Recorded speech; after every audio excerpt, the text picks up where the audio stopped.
नमस्कार साथीहरू, technical knowledge YouTube च्यानलमा तपाईँहरू सबैलाई स्वागत छ। आजको यस भिडियोमा मैले सेयर मार्केटको लागि जो सेकेन्डरी मार्केट छ त्यसमा ब्रोकर एकाउन्ट खोल्नको लागि कसरी खोल्न सकिन्छ त्यसको बारेमा सिकाउन गइरहेको छु। यदि तपाईँ सेयर मार्केटमा घुस्न चाहनुहुन्छ सेकेन्डरी मार्केटमा भने तपाईँसँग ब्रोकर एकाउन्ट हुन जरुरी छ। ब्रोकर एकाउन्ट का धेरै कम्पनीहरू छन् नेपालमा। त्यसमध्ये तपाईँलाई जुन पाएक पर्ने ठाउँको तपाईँले गुगलमा गएर सर्च गर्न सक्नुहुन्छ। जस्तै मैले अहिले बुटोलको कोही एउटा कम्पनीको नाम मैले सर्च गर्छु। यसमा स्टक एसटिओसी स्टक एमआरकेटी नेपाल भनेर बुटोल BUTWL नेपाल हानेर खोजे पनि हुन्छ। तपाईँले यसमा खोजिसकेपछि तपाईँले यहाँ नेपाल स्टक एक्सचेन्जको लिस्टहरू हेर्न सक्नुहुन्छ। स्टक ब्रोकर इन नेपाल, यसमा यो लिङ्कमा क्लिक गरेँ। यसमा क्लिक गरिसकेपछि तपाईँलाई यसमा दिएको हुन्छ धेरै किसिमको ब्रोकरहरूको नम्बर हुन्छ, ब्रोकर नम्बर। त्यस्तै मैले अहिले खोजिरहेको थिएँ मिदास, यहाँ तपाईँले देख्न सक्नुहुन्छ यो मिदास, यसको ब्रोकर नम्बर छ 21 र यसको जो वेबसाइटमा मैले लिङ्कलाई क्लिक गर्नुपर्ने हुन्छ।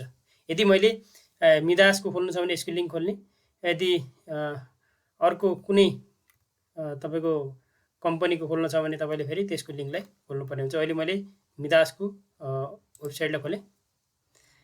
यसरी खोलिसकेपछि यस प्रकारको इन्टरफेस आउँछ र अब तपाईँले यसमा खोल्नको लागि यो जो नेक्स्ट बटन छ यसमा नेक्स्ट गर्दै जानुहोस् र यसमा गएर जो यहाँ देख्न सक्नुहुन्छ तपाईँले रजिस्टर नाउमा क्लिक गरिसकेपछि तपाईँलाई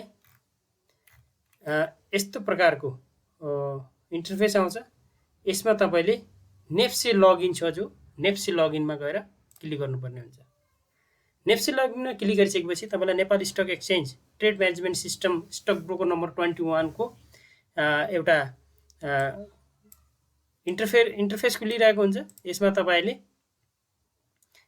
यदि तपाईँ पुरानो छ भने लगइनको लागि तपाईँले यहाँ आफ्नो क्लाइन्ट कोड र पासवर्ड हानेर तपाईँले यसमा लगइन गर्न सक्नुहुन्छ। भने यदि तपाईँ नयाँ छ, यदि तपाईँले फर्स्ट टाइम ब्रोकर एकाउन्ट खोल्दै हुनुहुन्छ भने तपाईँले यहाँ तल जो new registration online trading account opening भनेर दिएको छ यसलाई तपाईँले क्लिक गर्न सक्नुहुन्छ साथी हो।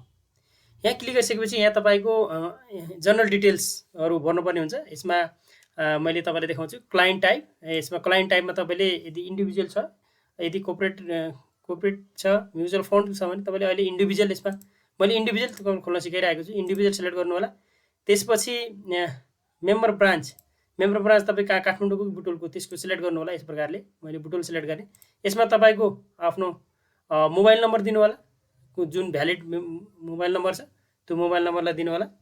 त्यसपछि तल यदि तपाईँको पेन कार्ड नम्बर छ भने तपाईँले यसमा पेन कार्डहरू दिनु होला र यहाँ लास्टमा इमेल, तपाईँको जो इमेल आइडी छ यसको इमेल आइडी दिनु होला।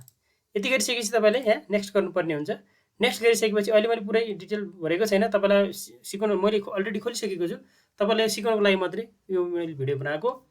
अनि फर्स्ट नेममा तपाईँको आफ्नो नाम दिनु होला, मिडल नेम छ भने मिडल नाम, अनि लास्ट नेम छ भने लास्ट नेम यसमा दिनु होला। त्यसपछि जेन्डरमा तपाईँले मेल फिमेल हो या अदर हुनुहुन्छ त्यसमा सिलेक्ट गर्नु होला। त्यसै गरी डेट अफ बर्थ यहाँ तपाईँले दिनुपर्ने हुन्छ। यहाँ यसरी क्लिक गरेर स्क्रोल गरेर यसलाई सार्न सक्नुहुन्छ। तपाईँले जुन महिना हो, जुन गते हो तपाईँले यहाँ सिलेक्ट गर्नु होला। यहाँ अटोमेटिकली इङ्ग्लिस डेट एडीमा कन्भर्ट भइहाल्छ। त्यसै फादर नेम यहाँ दिनु होला साथी हो। त्यसै गरी आफ्नो मदर नेम, त्यसपछि आफ्नो ग्रान्ड फादर हजुरबुवाको नाम पनि यहाँ हाल्नुपर्ने हुन्छ। र जो यहाँ इम्पोर्टेन्ट चिज छ बुझ्नुपर्ने, यहाँनिर इज एनआरएन छ, यसमा तपाईँहरूले दुई ठाउँमै नो गऱ्यो भने ठिक हुन्छ। त्यसै गरी नेसनालिटी हामी नेपाली हौँ। सिटिजनसिप नम्बर भन्नाले तपाईँको नागरिकता नम्बर यहाँ दिनु होला साथी हो। त्यसपछि सिटिजन इस्यु प्लेस, जहाँबाट नागरिकता इस्यु भएको त्यो ठाउँको नाम लेख्नु होला। जस्तै तपाईँ कुन जिल्लाको सदरमुकामदेखि आउनुभएको त्यहाँको ठाउँ नाम लेख्नु होला।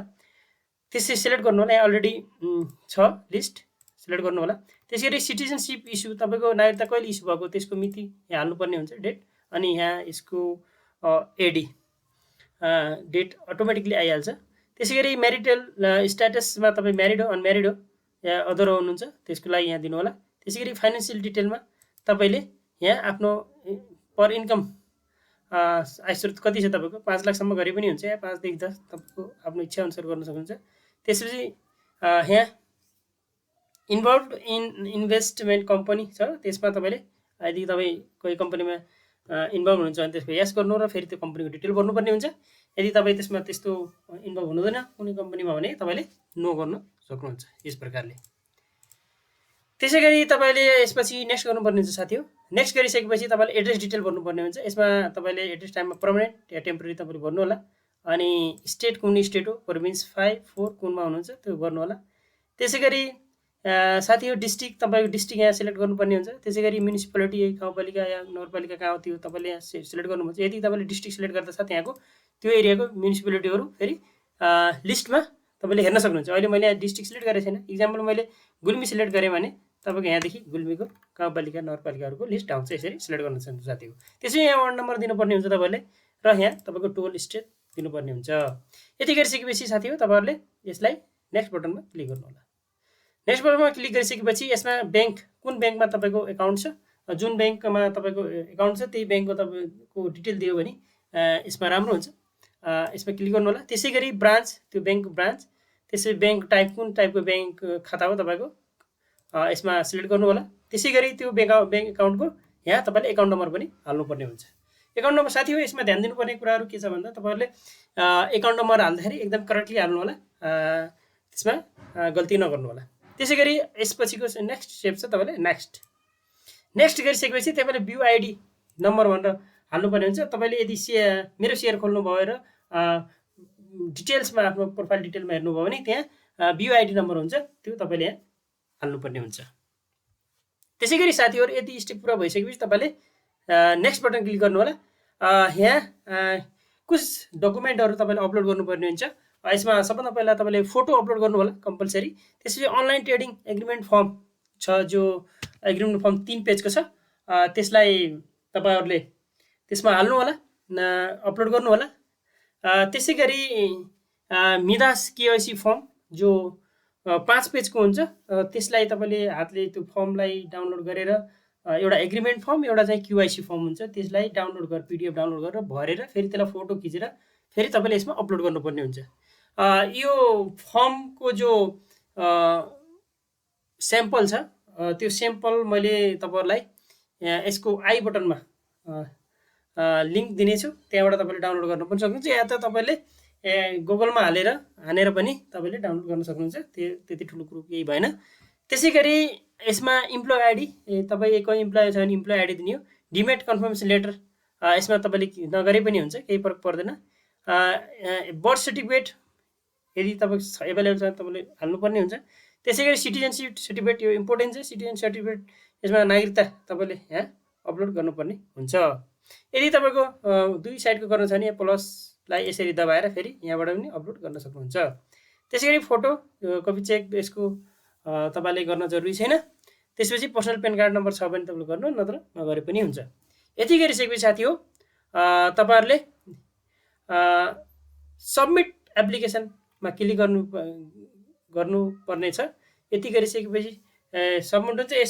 यसपछिको एउटा स्टेप अहिले यसमा इरर आएछ, किन भन्दाखेरि यहाँ मैले कुनै पनि अपलोड गरेको छैन, तपाईँलाई सिकाउनु लाग्यो। यो हाम्रो अन्तिम चरणको स्टेज हो। यति गरिसकेपछि तपाईँले यसमा एउटा पिडिएफ फाइल जेनेरेट हुन्छ, त्यसलाई तपाईँले डाउनलोड गरेर पनि राख्न सक्नुहुन्छ। त्यसपछि लास्ट सबमिट गरिसकेपछि तपाईँको जो अनलाइन रेजिस्ट्रेसन जो तपाईँले खोल्न चाहनुभएको छ ब्रोकर एकाउन्ट, त्यसको लागि त्यो कम्पनीमा मिदास कम्पनीमा तपाईँको एप्लिकेसन रिक्वेस्ट सेन्ड हुन्छ। त्यसपछि तपाईँलाई 2-4 दिनभित्रमा त्यो कम्पनीले फेरि तपाईँलाई यसको इमेल आइडीदेखि तपाईँको ब्रोकर एकाउन्ट नम्बर र पासवर्ड प्रोभाइड गराउनु छ। यति भइसकेपछि त साथीहरू तपाईँहरू सेकेन्डरी मार्केटको लागि ब्रोकर एकाउन्ट खोल्न सक्नुहुन्छ। सायद यो भिडियो तपाईँहरूले यदि फास्ट भएको छ भने तपाईँले बिचमा पज गरेर हेर्न सक्नुहुन्छ। यही स्टेपलाई फलो गर्नुभयो भने तपाईँले आफ्नै मोबाइलदेखि आफ्नै ल्यापटपदेखि तपाईँले ब्रोकर एकाउन्ट खोल्न सक्नुहुन्छ। यस्तै टेक्निकल नलेज सम्बन्धी तपाईँले जानकारी पाउनु छ बेला भने तपाईँहरूले यस च्यानललाई सब्सक्राइब, सेयर र साइडमा रहेको बेल आइकनलाई दबाउन नभुल्नु होला, ताकि तपाईँहरूले समय समयमा यस्तै नलेज सम्बन्धी कुराहरूको नोटिफिकेसन पाउनुहुनेछ। यति भन्दै आजको भिडियोबाट बिदा हुन चाहन्छु। हस्त नमस्कार।